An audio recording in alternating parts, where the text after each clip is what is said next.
Okay, welcome everybody. We're glad to have you here to our next, and in this case, last workshop for fall 2020. Really pleased to have Shane Brock with us to talk about tree selection and planting.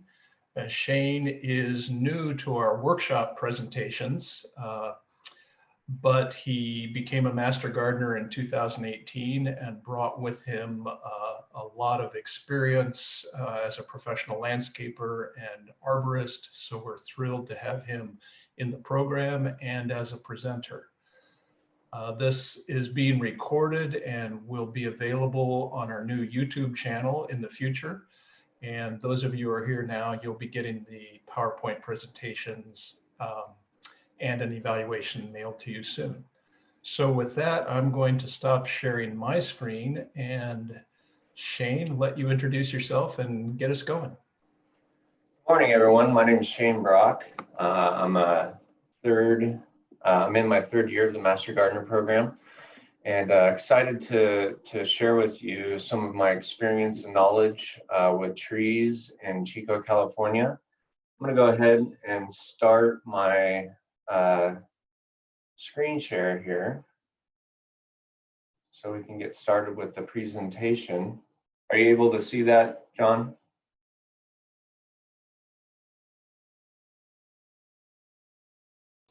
Yes. Good. Okay, so as we go through the presentation, if you have any questions or would like me to elaborate or go deeper into any topic, please use your chat box to send your questions, and John will interject and ask your questions for me. John, do you want to give folks instructions on how to enter in a question into the chat box during the presentation? Sure. Hopefully many of you have done this before, but if you open the chat, which is usually at the bottom of your Zoom session screen, you type it in, it generally goes to everybody, which is fine. Other people might like to see your question. Type it in, hit return, and that's it. I'll be watching for those, and I'll let Shane know when they come so that he doesn't have to try to both present and watch the chat box at the same time. Thank you.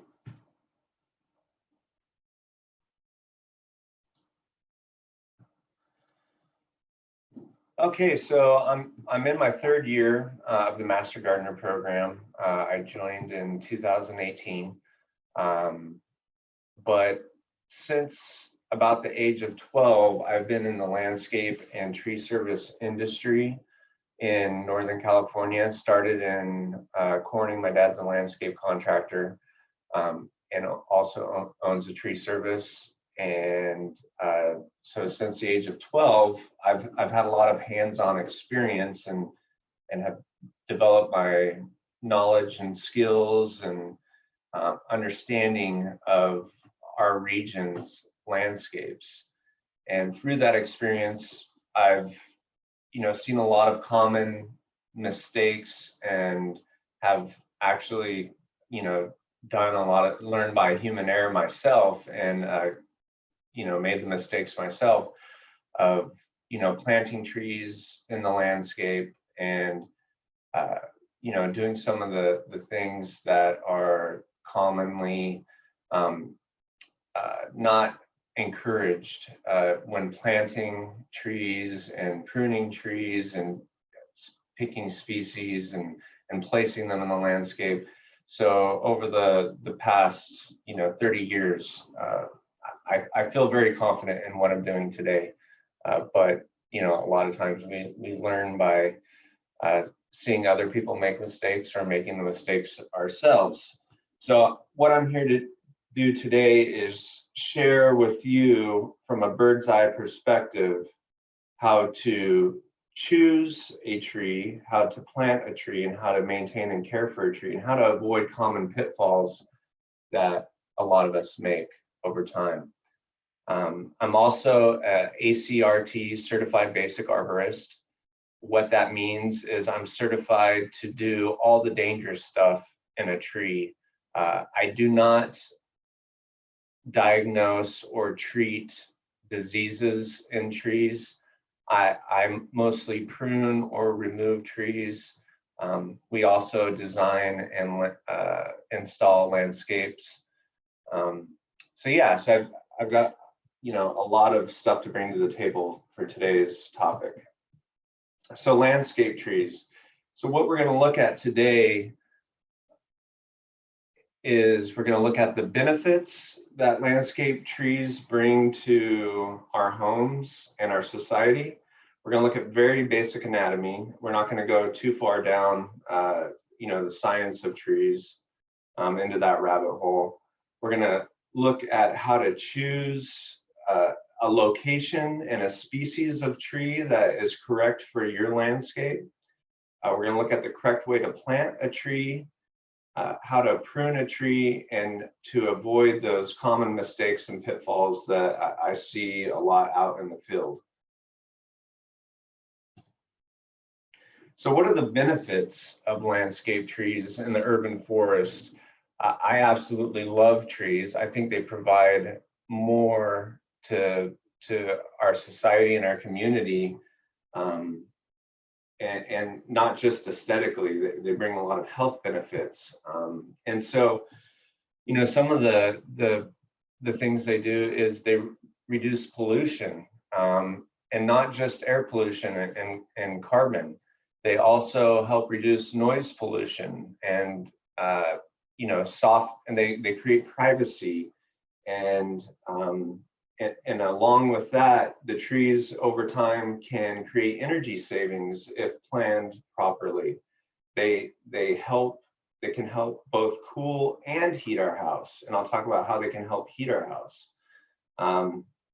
They provide habitat for many of our native species and creatures. I don't know how many times I've gone up into a tree and, you know, was surprised by a possum or a raccoon, and barn owls often I'll find up in trees. So, you know, there's all kinds of creatures and critters living in the trees, from, you know, the canopy all the way down into the soil. They provide natural beauty. This picture right here is of Bidwell Park, down a trail in this time of year, and it's absolutely gorgeous. I mean, who wouldn't feel better walking down that trail? They can increase your property value if planned and cared for properly. One of the pitfalls that we're going to talk about is if people don't take care of their trees and plan it properly, then they can create a very expensive issue in the long term. There's been a lot of times I've been called out to look at a property that somebody's interested in buying, and they just want to know what is the condition of the trees and how much is it going to cost to remediate that. And often I say, well, these trees are in great shape, they're beautiful, and they increase the value of the property. Other times, however, I go out and I go, wow, you've got a lot of issues that are going to need to be addressed when you either buy or sell the home. So this is something that I want to help you avoid, is, you know, making those common mistakes that will turn out to be expensive mistakes down the road. They've also found in scientific studies that trees reduce your stress. They can bring your stress levels down. That helps your body heal quicker. And it also, you know, helps keep your immunity levels up. They can help, I don't know if they reduce crime, but they found that cities that have more trees and that have an older urban forest, there tends to be less crime in that city. I don't know if they're not holding the crime level down, but whatever the correlation is, the reason for that correlation, they find less crime in cities where there are a higher number of trees, a denser urban forest.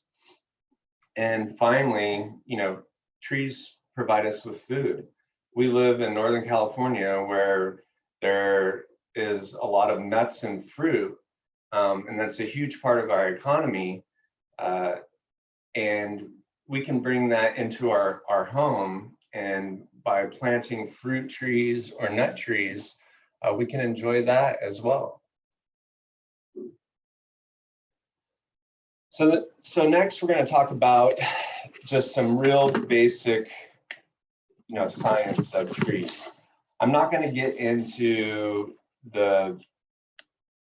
deep into the science, but there's some things that I want to point out that we should be aware of in the landscape, in our trees around our house. So let me change my pointer here. Got a laser pointer. Okay, so here we have a cross section of a piece of wood and what it looks like on the inside. Right here on the outside is the outer bark. That is the protective layer that helps shield the tree from injury and sunburn, and also from insects. Insects, will have to bore through here, go through this outer layer before they get into the vital organs of the tree. On the interior, the heartwood, this dense interior of the tree, this is all dead cells. These are cells that have died as the tree has grown, and their primary function is just to provide support. They don't transport any nutrients or water. They're just an inert structural part of the tree. The most important part of the tree, and this is where I see the most problems in the landscape, is the cambium, sapwood, and phloem. Let me get the pen out here, change the color.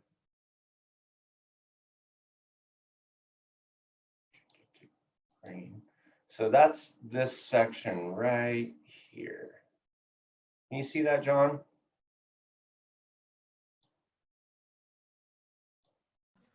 Yep, we sure do. Thanks.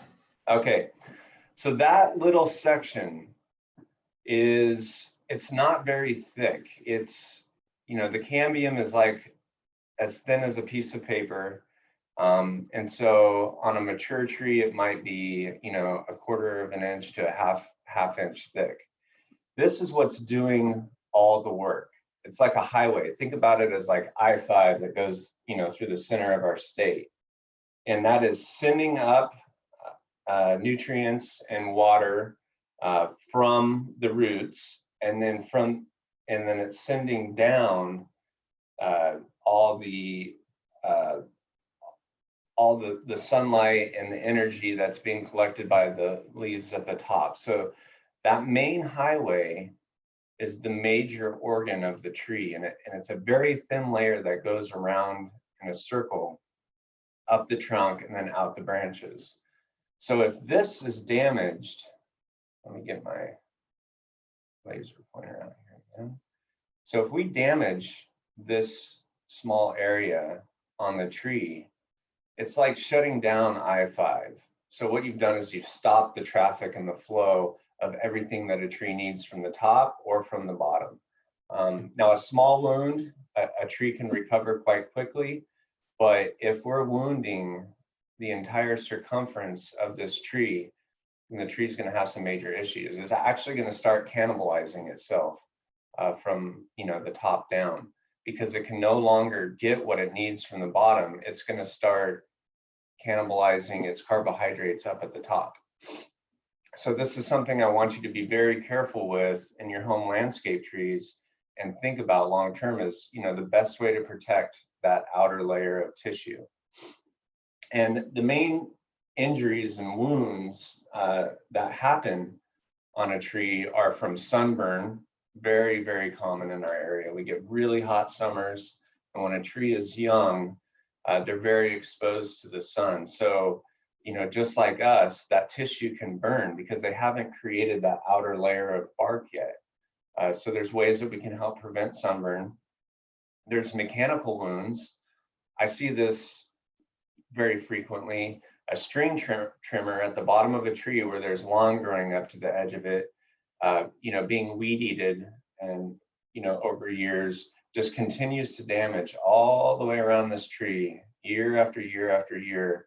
And finally, after 5-10 years, that tree can't handle it anymore, and the tree dies. And then poor pruning practices. When a tree is pruned, and it's pruned either by a flush cut or too deep into this tissue, then it creates a wound. And if it's a big enough wound, it doesn't seal up properly, and the decay gets into the interior here, and the tree will fail over time. So those are the three things that we want to think about with our young trees and older trees, is to help prevent them from sunburn, mechanical wounds, and poor pruning, which also would be a mechanical wound. Another, and not so frequent, is damage at the base of the tree from voles, ground squirrels, and other chewing critters that might chew at the base of it. And a simple way is to take a liter bottle or a plastic bottle, cut the top and bottom off, and wrap it around the tree at the base, just so the vole can't chew on the base, or the ground squirrel can't chew at the base. Okay, so besides the outer layer of tissue at the trunk and the branches that's sending the nutrients up and down the tree, the other really important organ of the tree is the root zone. It's a myth that tree roots grow down just as far as the tree grows up. They grow more laterally, and they only grow in the first about 12 inches of soil. So over here, we have these roots of this tree that's growing out along the soil. And as you can see, they don't go very deep into the soil. But as they grow out at the very ends and tips, we have what's called these feeder roots. They're only like the size of hairs, and they look like hairs. And these are the roots that are doing all the work. That's what's grabbing everything the tree needs in the soil and sending it back up the trunk. These roots are very important, and we don't want to damage these roots or cause harm or injury to these roots, because it's just like the cambium. All of a sudden, you start cutting off the tree from what it needs in order to survive. And ways I've seen out in the field of damage to these roots is wet feet. And what we mean by wet feet is constantly bombarding this area with water, so that you're actually starving the tree of oxygen. When the soil is constantly wet, these feeder roots can't take the oxygen that they need out of the ground. So what I recommend is letting a couple days pass before you water your tree again.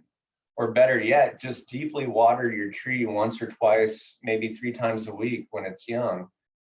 And then giving it some time to dry out, and those roots will continue to grow out and search for the water it needs. When it's constantly wet, that also increases the risk of fungus and decay. The tree begins to basically decompose, and it can't get what it's needed, and it begins to rot underneath the ground. Another common phenomenon we see in the landscape is compaction. What compaction means is exactly what it says. If you have a lot of traffic, foot, lawnmower, even car traffic over these roots, then the soil gets compressed, and then the feeder roots can't get into the soil and can't extract what they need inside that compacted soil. Also, compacted soil doesn't retain water like loose soil does. They don't have all the air pockets in there to take oxygen and water and kind of store it for future use. And finally, I see this often is trenching. And it comes from my field a lot, the other landscape contractors. If they want to install a drain, instead of putting the drain out here where it's safer to do, they often will trench right next to the tree, and they'll trench for a far distance, thus cutting off all these roots right here. So you've taken away 50% of the root zone, and the tree's going to get stressed out, And if it's not a vigorous tree, it will eventually decay and die because it's not getting what it needs up to the canopy. Do we have any questions about what I've covered so far? Not so far. Great. All right. So main takeaway, protect that trunk and that outer layer of tissue and protect the root zone. And as I'm going through the presentation, we'll talk about ways to do that in the landscape and over time. Okay, so now that we know a little bit about tree anatomy and the most important organs of the tree, which would be the roots and this outer layer of tissue, what I want to get you familiar with is how to pick an appropriate spot and an appropriate species of tree for your home landscape. Now, I picked this picture right here because it shows an existing old tree where they've built a new landscape around it. Now, it looks beautiful, but there's a couple things I'd like to point out here that could be an issue depending on the type of tree. Now, I think this is a mango tree, which I'm not familiar with the species, and I don't know how vigorous it is, but I want to point out a few things that they've done that could be a long-term problem. The first thing they've done is they've added all this hardscaping and walkways around the root zone of the tree. Now, we can add some landscaping and some hardscaping, but we don't want to do it around the entire circumference of the tree, because now we're compacting all the feeder roots all the way around here, which could become an issue. The other thing they've most likely done is they've trenched, because these are all new landscape plants all the way around the circumference of this tree.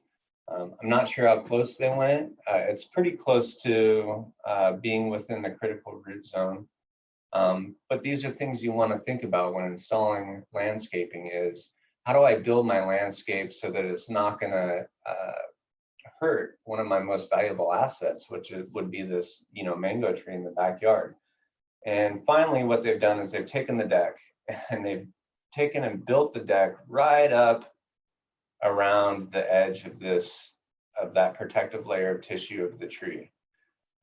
Now, they probably didn't go into the tree, which is good, but over time, as this tree increases in diameter, this will start to push in and start to cut off the nutrients that are going up and down this mango tree.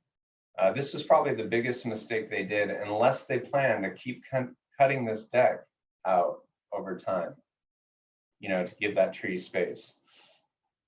The other thing I see as the tree pruner and the tree service guy is, man, if I have to go back there and I have to prune that tree, it's going to take about 3 times as long, because I have all these, nice features I'm going to have to avoid when taking the limbs out and also when, clearing the brush. So if they had just built the landscaping out and maybe did a simple pathway, and then put these sitting areas a little further out, the tree would be in much better long-term shape, in my opinion. Okay, so you've got a landscape and you want to find the perfect tree for your landscape, and you're not sure what to do. So some of the things you want to consider before planting a tree is, well, first of all, this is what I don't recommend. Don't go buy a tree and then figure out where to put it in your landscape, because the perfect spot might not exist. It's a lot easier to think about the type of sunlight and shade that exists in your landscape, and long-term, how big you want the tree and the characteristics of the tree, to find the right tree to fit in your landscape. I see often where somebody will go buy a redwood tree and think, this would be a beautiful tree at my house, and they walk out their back door and they just plant it right in the planter right next to their house, and then 15, 20 years, this massive tree is growing right up underneath their eaves, and it's a big problem. So the easier way to go about it is look at your landscape and and find the perfect tree that will fit in your existing landscape. So what we need to consider is sunlight and shade.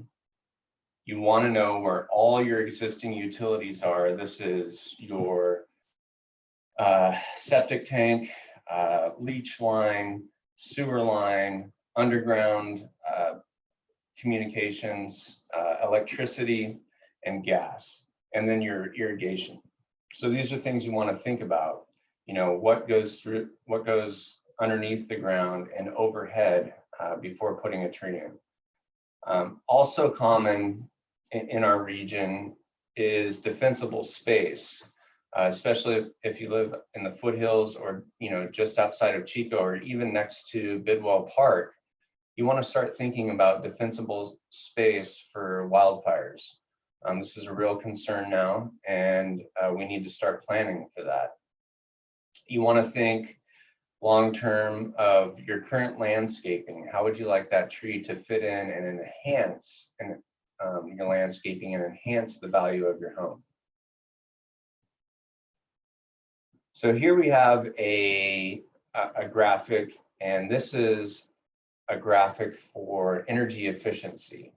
This is one way to go about planting trees in your home. You can use trees to heat, cool, and create privacy and create windbreaks so that you can enjoy the outdoor space in your home much more often, especially in our summertime. Our summers are awfully hot, and in the shade it can be up to 10 degrees cooler. So here they've planted on the west, south, and the westward and the south facing sides deciduous trees. That means trees that lose their leaves in the summertime. And why they've done this with trees that lose their leaves is in the winter time, when these trees lose their leaves, the sunlight then can pass through the canopy and warm the house. So now you're using the sunlight to your advantage.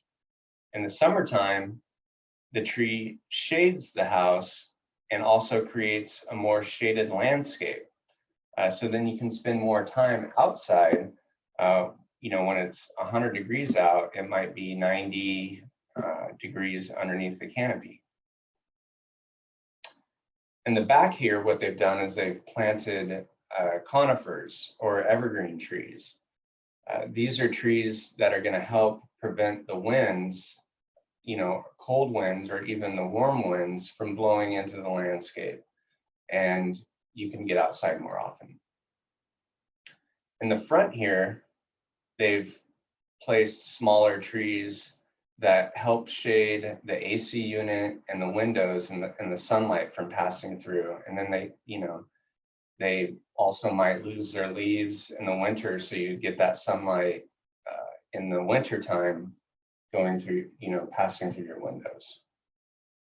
Do we have any questions about this slide on how to create a more energy efficient home? One thing, there is an exception to this, is what if you have solar panels? Well, then, if you want to use the benefits of solar energy, then you're going to need to think about, okay, where's the best place to put those solar panels? It might be right here. Or if you have a new house, you might not want to put trees that are going to be as big right here. You might want lower, 20-foot trees rather than these 50-foot tall trees. Any questions, John? We're good. We had a question about watering of new trees, but you may be covering that coming up. Yeah, when we get to the planting of new trees, I will discuss, what a good watering schedule is for new trees. Okay, so the next slide is basically thinking about utilities. And a lot of the California wildfires were sparked by trees that had come into contact with utility lines. So here is a tree planting guide from the utility company. And these are the sizes. Basically, it comes down to size. in the front of your landscape, you're going to want to, you will want to plant smaller trees like redbuds or maple trees, maybe dogwoods that aren't going to grow up into the power lines over time. Further back, at least 20 feet, I would say about 30 feet away from power lines, you can begin to plant your taller trees. They will still cast shade onto your house, but they won't be as prone to growing up into the power lines. And then your very tall trees, you want to plant more than 50 feet away from your overhead utility lines. Underneath, if you live in an urban area, you're going to have a lot of utilities that run out to the street. So you want to plant trees that don't have extremely vigorous roots. The first one that comes to mind is a willow. A willow tree is really exceptional at going and searching and finding water. So, it'll get into your pipes, it'll get into your landscape irrigation, it'll get into if you have a septic or a leach field, it will find it and it will get in there. So I highly recommend do not plant willows, cottonwoods, redwoods over the top of any type of underground utilities.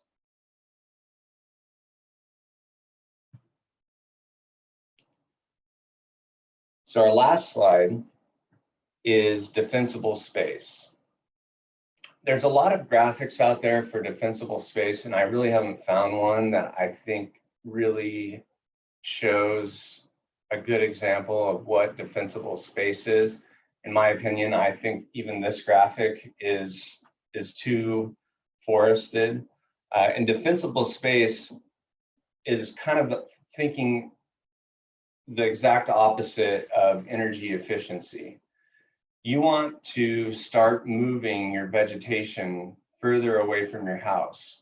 And you want to start with the smallest vegetation first, and then progressively get to the larger vegetation. And it's not just space from your house, it's density. You want to keep the density of vegetation low around the perimeter of your house. So we have 5, 30, 100, 200 feet.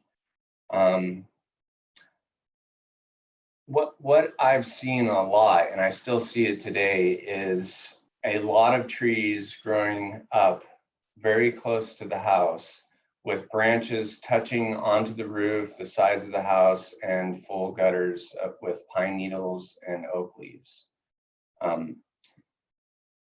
It can be very, very costly, but in long term, you want to start thinning this out and start removing that vegetation and start planting for smaller trees like your dogwoods, your redbuds, your smaller magnolia trees up in the 30-foot zone, rather than your very big oaks and Doug firs and those types of larger trees. And in the near future, we are going to have presentations, specifically focused on landscaping in wildfire areas and regions. Okay, so here's a slide of a picture of a house that I think has done a very good job of landscaping in the foothills. Here we have perennials and much lower growing vegetation up close to the house. It doesn't go all the way to the edge of the house, because if you see here, they've landscaped out and they've put hardscape 5 feet around the perimeter of their home. So that pushes that, excuse me, that pushes that vegetation out further. Then they put walkways, sitting areas with lots of low vegetation. And then they have one deciduous tree right here, kind of in an island, to provide shade for the sitting area, but it's out 30 feet from the home. Then their more densely forested area is even further out, probably at least 100 feet out here. And they've even thinned some of these trees. And they've kept all the brush and the debris pruned down and trimmed down. So this home is going to have a much better chance if a fire comes through here, because the fire is going to mostly stay up in this area. Also, the roof is metal. So they've done some very careful planning and designing around the home for future wildfires. Do we have any questions so far, John? Keep going. All right. Okay. So new landscaping. So this is a great execution, I feel, of landscaping around an existing tree. It looks very similar to the picture I showed earlier where they built the deck, but they've made some changes here so that you can still enjoy the landscape underneath the tree, yet you haven't created a scenario where you've damaged the root zone or you're damaging the cambium to the tree. So they've also put an elevated deck, but this deck is cut out and looks, I think it looks very handsome. And it actually is still underneath the canopy of this tree. This deck most likely is on footers, so this is elevated, and it keeps all this foot traffic away from the root zone. The root zone is still there, it's just right underneath the deck, yet you don't have all this foot traffic of people compacting the soil. The other thing they've done in this landscape is, all these plants are on a drip system. So instead of, trenching and putting in sprinklers and lawn irrigation, they've put climate appropriate plants that are being watered on a drip system, and it's trenchless. You don't have to trench through anything to, get your water to your plants. And all these plants are very appropriate for the climate, and they all have similar watering needs. So there's some very simple solutions that can be done to help protect a tree and still enjoy the benefits of the tree. This tree's going to provide a lot of shade in the summer, and it looks like it's been a part of the landscape, even though it's a new landscape, for years.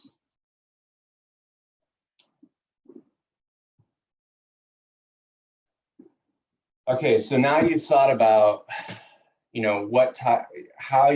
what the function of the tree in your landscape. Are you wanting it for energy efficiency? Are you wanting it to enhance your landscape? Or are you wanting the tree do you want to plant a tree that is going to be aesthetic in your landscape, but also provide defensible space? So you're thinking, well, where the heck do I find the right tree? Because there's so many trees to choose from. I'm just not sure which one I need. There's two websites that I highly recommend going to help you pick what's going to be appropriate for your landscape. The first website is the Arboretum All-Star website. These are trees that are appropriate for our Northern California climate. They're going to use less water. They're going to be more prone to certain types of diseases that are common in the North State. And they're going to have a variety of sizes of trees and aesthetics and flower color. So, the first thing I recommend doing is going to an arboretum, looking at the trees, thinking about a tree that will best suit your landscape, or searching on the Arboretum websites to help narrow down what type of tree. At UC Davis website, there are many places we can go to search for characteristics of trees that will help us pull up a tree that is appropriate for what we're looking for in our landscapes. Another website, and this is one that I use frequently because I can't keep a list in my head of every single tree that's out there that will work in a landscape. So I go to this website often, and this is called Select Tree at Cal Poly, and you can search by height, shape, allergens, color, size, and all kinds of other fields specific for what you need in your landscape. And you pull up the website and you just enter in all the information that you know, and it will give you a list of trees that will work in your region.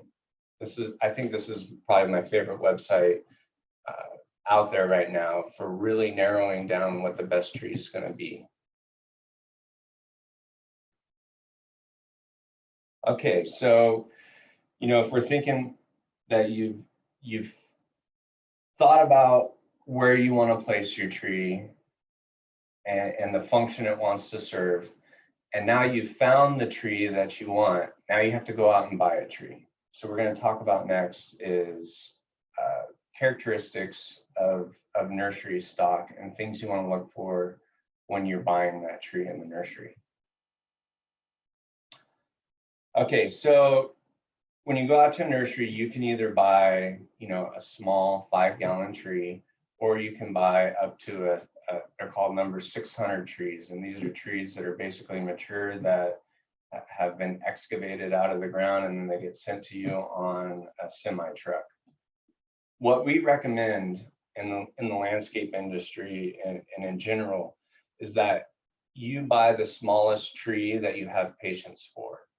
So a 5-gallon or a 15-gallon tree in the long term is going to be better for your landscape than a tree that comes on a semi. And the reason is that it's young, it's still developing all its root structure that it needs, and it will adapt to your landscape long term better than a massive tree that's imported from somewhere in a different climate or a different region, different soil type. So over time, in the long run, it's going to be a smaller tree is going to be best for your landscape. So when you go to actually purchase the tree, one thing you need to look for is not only the size that you're going to purchase, but root taper. And what root taper means is here we have a 15-gallon tree, and they've removed the stake, and this tree is just fallen over on its side. The reason why it's fallen over is that it hasn't developed the trunk structure yet to be able to resist the wind. So this tree is a little young. So you want a tree that has a good structure that if you remove that stake can, stand up on its own. And that's not necessarily a deal breaker, but if you can find one that's able to stand up on its own, it'll be better for the tree in the long term.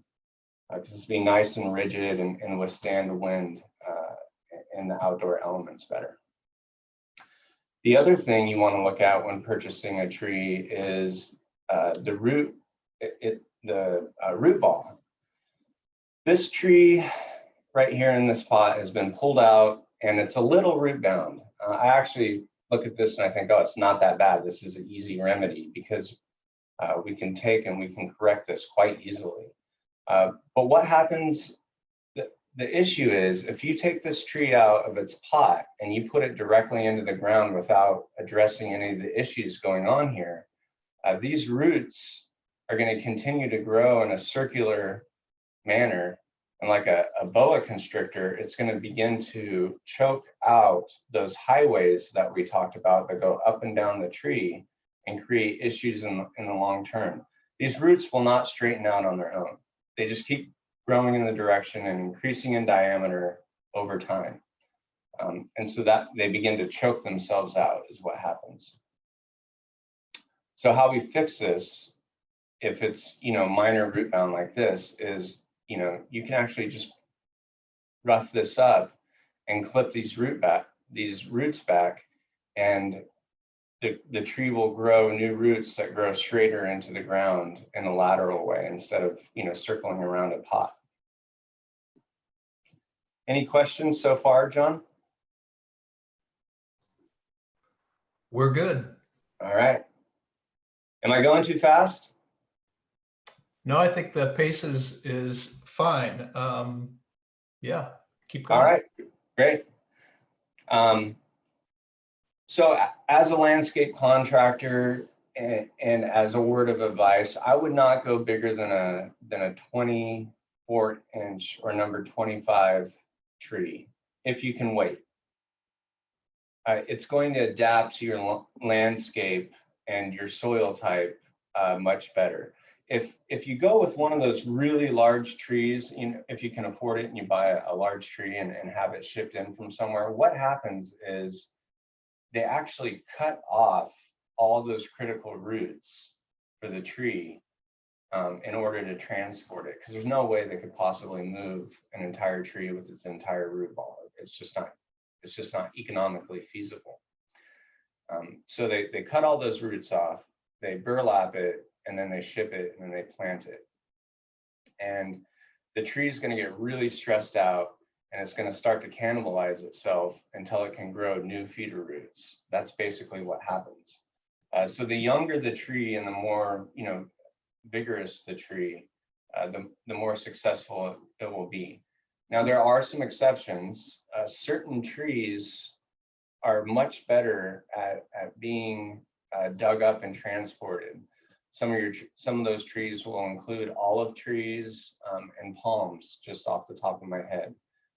So if you want big instant impact and you love palm trees and olive trees, and you can afford them, then that might be something you want to go with. But other types of trees, and you're going to have to consult an expert before you do this, they just don't transport well. And within 5-10 years, your tree is going to really be suffering. Okay. So now you've figured out the function of the tree, what it's going to do in your landscape. You've found the perfect species. You've inspected it, and it's beautiful, and you're ready, to put the thing in the ground. This is, I think, where a lot of the common, another place of pitfalls and common errors that I see in the landscape. And first, I'm going to explain, the correct way to plant a tree, and then talk about what the mistakes that I see, more often than not. So when you go to plant a tree, the first thing, you want to do, first thing is you want to make sure there's no utilities underneath. But let's assume that you've already done that. You've already called 811 dig, and they've come out and located and said, okay, you don't have any gas lines or sewer lines or anything that go underneath your landscape right now. So you dig the hole, and you want to dig the hole twice as wide as a container. And the reason why you want it twice as wide is you're taking the soil on the outside and you're making sure it's not compacted. So you're loosening up that soil. So those new roots, you're making it easier for them to get into the neighboring soil. So you dig it twice as wide, but you only go as deep as your root ball is. So you don't want to go too deep. And if you want, you can even, put a little pedestal here that's out of soil. And so it sits. My word of advice is, if anything, plant it higher than lower. Because what happens if you plant it too low, then you've created a basin where water just sits in there, and it starts to create that rotting effect. Now you've got water, pooling in here, and you're opening it up to fungus and rot. So if anything, plant it a little bit higher and then mound the soil up to this root flare right here. If the tree was root bound and it's, a 5 or 15 gallon, it's not going to hurt the tree to break it up and clip back those roots that are starting to coil. Break it up, clip it back. just to make sure you don't see any coiling roots, because those will continue to coil in a circular fashion and constrict on itself. You want to remove all the nursery packaging.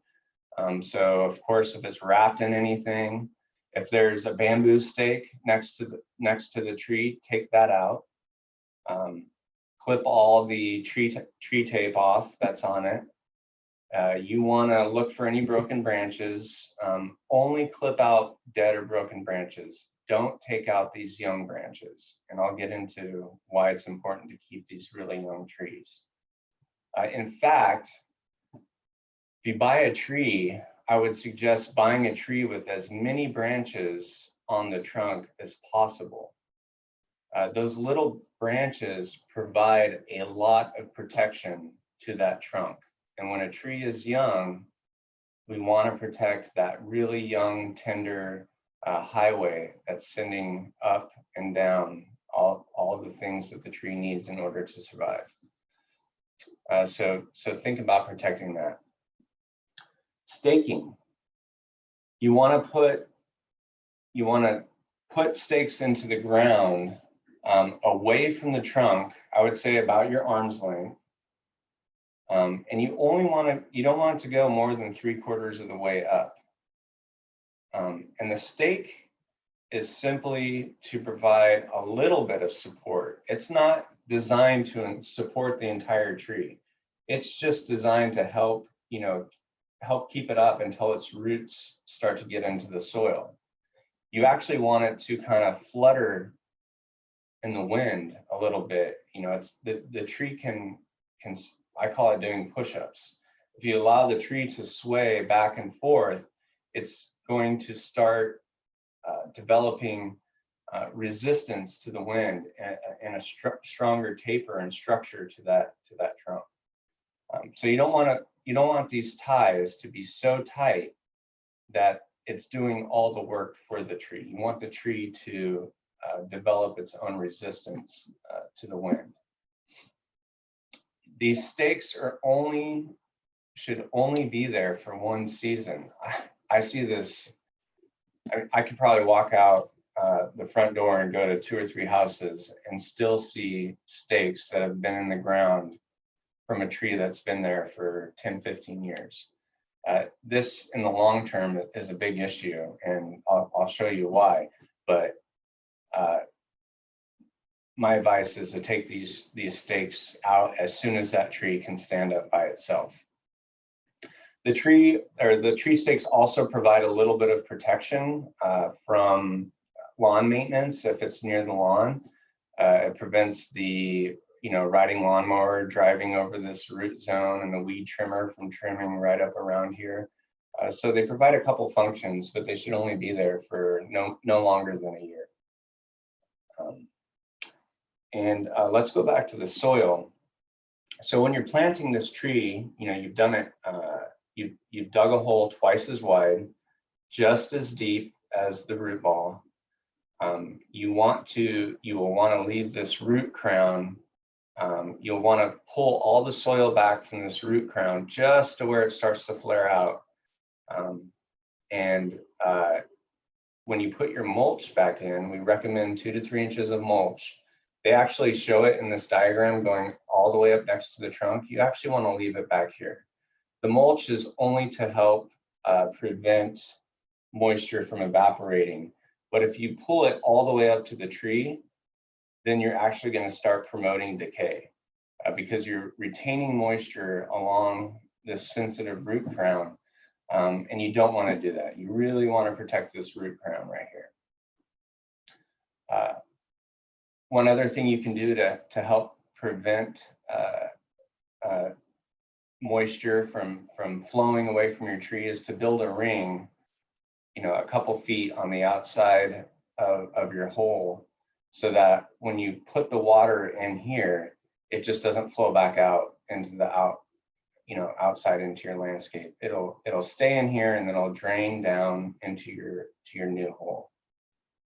Now, while you're planting the tree, how we do it is we'll add, a third of soil, and then we'll water it in really good. And what that does is it helps reduce the amount of air pockets, and the soil will settle down. And then we'll add another third of soil, water it in really well, and do that until we have the amount of soil that we want. That'll help reduce the amount of air pockets and just get your tree settled in much more quickly. Okay, so before I go to pruning, somebody had asked a question about watering. I think I forgot to add the slide for watering, but the first thing about watering trees is it depends on the size. So depending on the size of container that you put into the ground, then, or the size of the container that you put into the ground will determine how much you're going to water. So I'm going to give a 15-gallon tree, a number size 15 container as an example, and how we water it. So what we do is we want to get it enough water to encourage root growth and canopy growth, but we don't want to give it so much water that we're starting to promote decay and deterioration. So our watering schedule when we plant a landscape tree is 3 times a week. So 3 times a week, we set up the irrigation timer to water it, and then give it a day of rest. So we water it, give it a day of rest, water it, give it a day of rest, or that would be 2 days of rest. So we do something like a Monday, Wednesday, Friday. And then based on the container size, we will determine the amount of drippers. So typically for a 15-gallon tree, I'm gonna have to do the calculation here real quick. We'll put 4 gallon per hour drippers. So that's 16 gallons per hour. It'd be much better if I had a slide for this. So 15-gallon tree will have 4 gallon per hour drippers. We'll water it 3 times a week, and it will water 20 minutes total, or 1 hour total per week. So what that means is we're giving it 15 gallons of water, more or less, per week.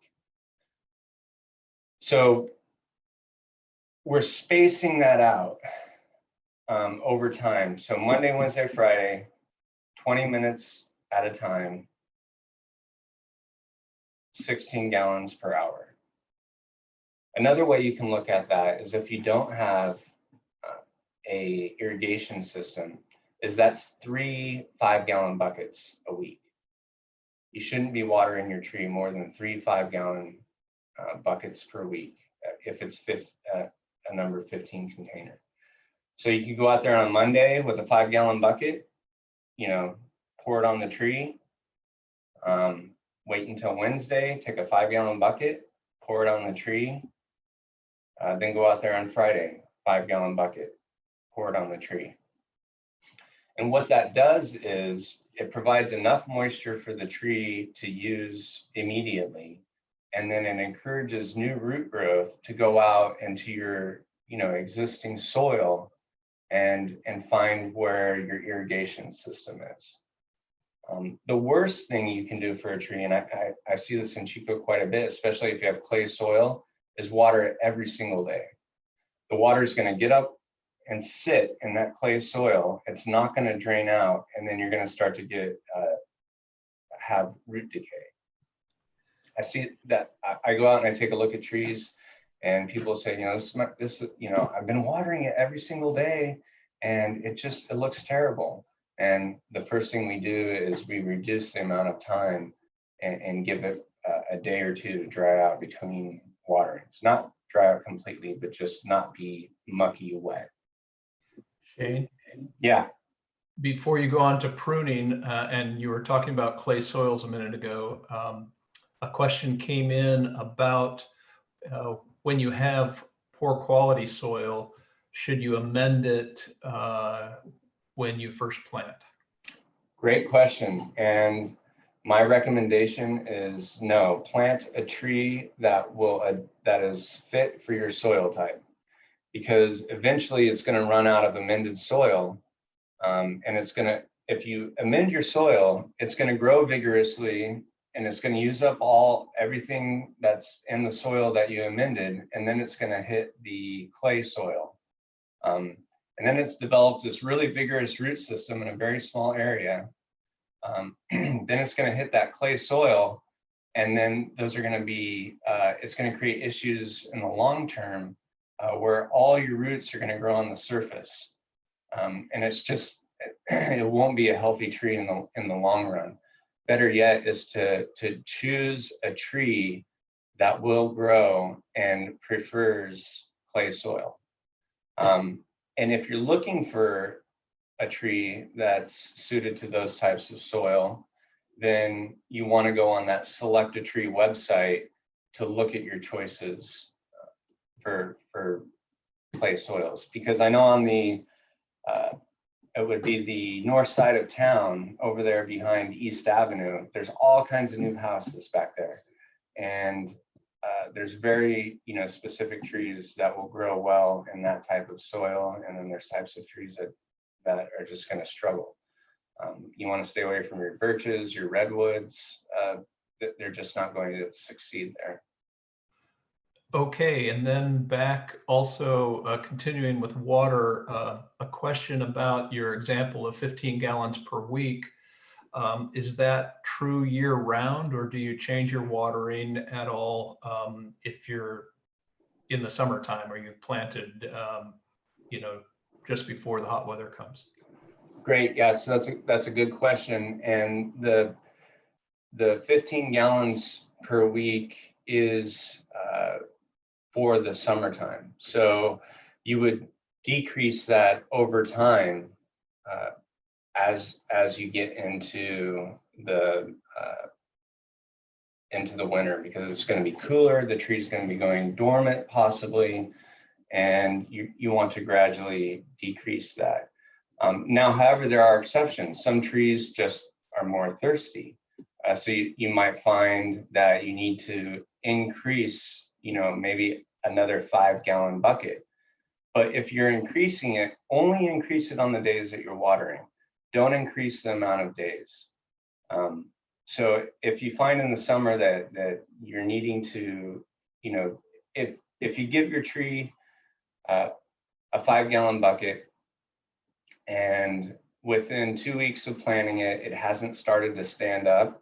This is the other thing I want to point out that I didn't touch on, is that when you first plant any type of plant, the first couple of weeks, it's going to be droopy by the end of the day, regardless if the ground is wet or not. It's stressed out, it's trying to adapt, and it's the wilting is actually a function of it decreasing its surface area during that hot part of the day so that it can reserve energy. It's not wilting because it needs more water, it's wilting to protect itself. And then as it begins to develop new roots, it starts to have what it needs, and within a couple weeks it should be standing up nice and tall by the end of the day. So what I see often is, especially when I install new landscapes, by third or fourth day, clients are saying, hey, look, my plants are wilting. And I have to assure them that wilting is normal. By the end of the day, it's conserving its energy. Within a couple of weeks on this watering schedule, the tree should start standing up on its own.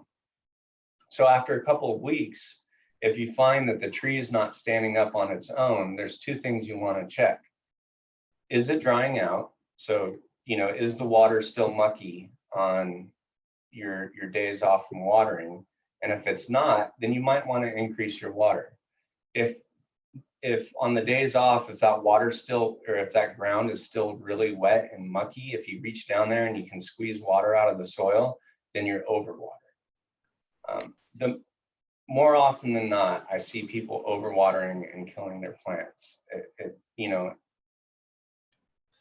It's very rare that I see that plants aren't getting enough water, because most people get scared that they have this new landscape or this new plant, and it's hard for people to believe that there's enough water in the ground because it looks like it's wilting, but really more often than not, people are putting too much water on that root zone. Shane? Yeah. I want to help people a little bit with time management. We're a little bit over the hour, and do you have an estimate of yes, how much more you have? Yeah, so I'm just going to go through these slides quickly. Sorry, I lost track of time. So we're about 10 minutes. I can do this in about 10 minutes. Okay, good. Okay. So when you're pruning your tree,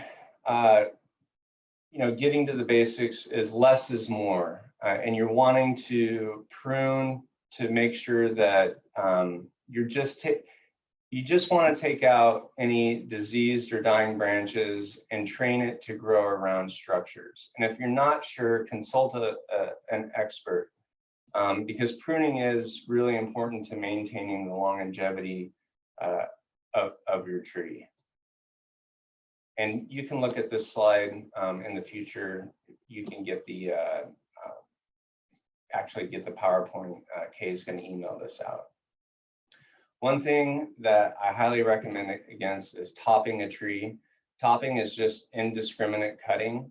So that's cutting these branches just anywhere. What happens is that you get epicormic growth, and so you're going to get twice as much growth on your tree the next year. And all these new branches are really weak and fragile, and over time these will fail and break off. Plus the tree starts to cannibalize itself because it no longer has a canopy to get the nutrients that it needs from sunlight. When you're planting those trees, don't cut off all of those young shoots because those help protect it from sunburn. I see this often in the field. A lot of landscapers will clip them all up and ball them up because they think it looks cute, but really what they're doing is they're opening it to sunburn. So keep those branches on there. The type of pruners you want to use, buy really good pruners that are sharp, and buy bypass pruners. These shear rather than crush. So these are my pruners right here. These all cut very efficiently. This pruner right here with the red thumbs down is an anvil pruner, and all this does is crush and damage tissue. I don't even know why they make them, but apparently they still have them, and they don't work very efficiently.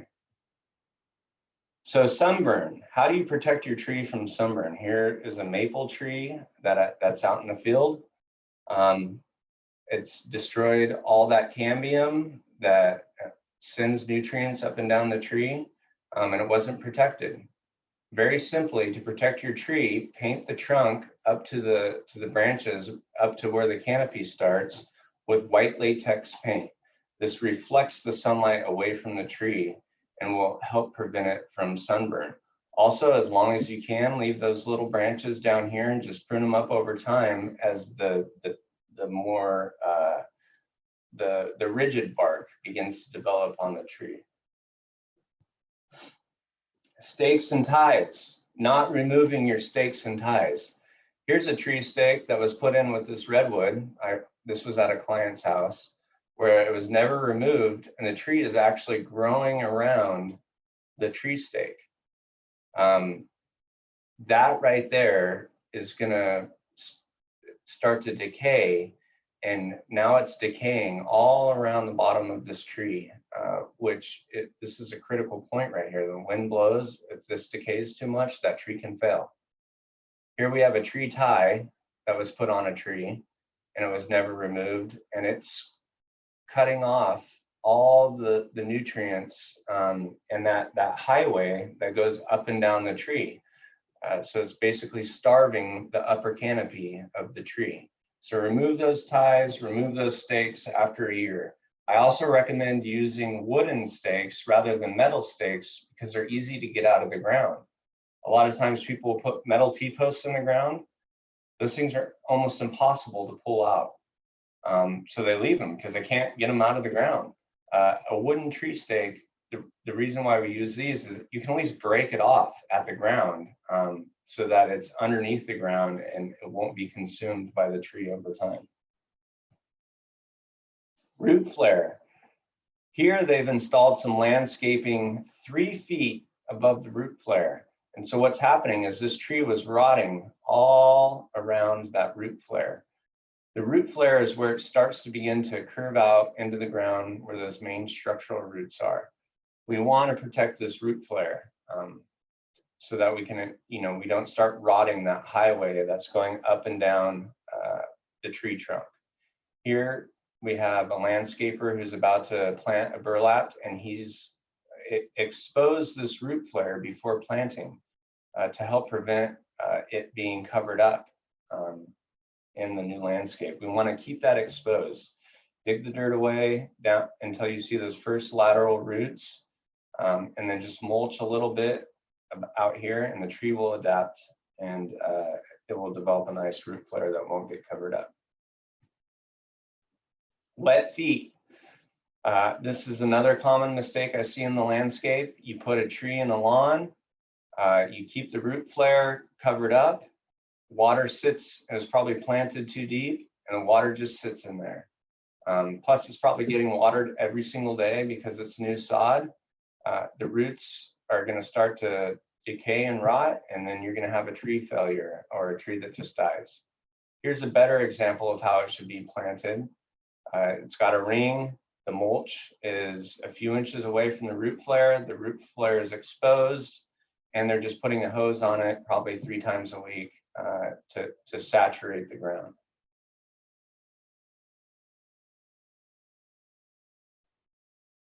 Okay, so sorry for going over a little bit of time, and I really appreciate everyone joining us today. I really love to talk about this stuff and nerd out on it, and every single thing that I touched upon today is a rabbit hole in itself. We could go into some serious detail on all of that, but this was just to provide you a bird's eye view of what to think about when choosing a tree or landscaping around your trees, and how to avoid some common problems. Most common problems I see is overwatering, sunburn, and soil compaction. Those 3 things are the most common in our area. Are there any questions that I can elaborate on, John? So the one question that came in we haven't touched on yet is asking about whether all of your recommendations change at all for natives versus non-native trees.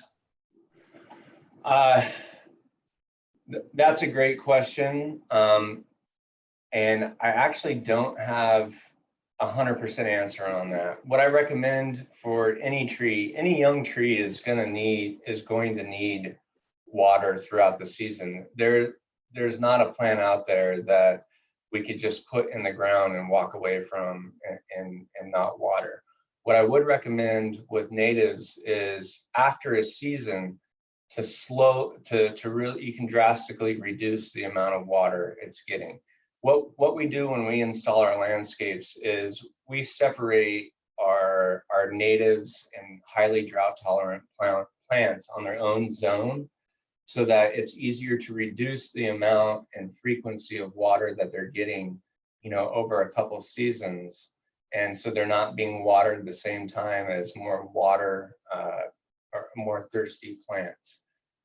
So if it's a native, it should adapt to our climate. However, our climate has changed, so it's probably going to need more water in its younger life to make sure it's going to be successful. We're getting less and less rain in our climate. It's becoming drier and drier, and that's not how that plant had evolved. That plant had evolved with more frequent rainfall. So until it's very, very mature and has a very vigorous root system, you'll still want to keep it on a watering schedule and give it supplemental irrigation so that it gets established, for 1, 2, 3 years, I would suspect. Okay, well, thank you so much, Shane, and thank you everyone who participated with their questions and staying with us. This will be posted fairly soon, and you can share it with others. Uh, Thanks again, and watch for our workshops to be announced for spring, virtual or in person, depending on whatever the case may be. Take care, everybody.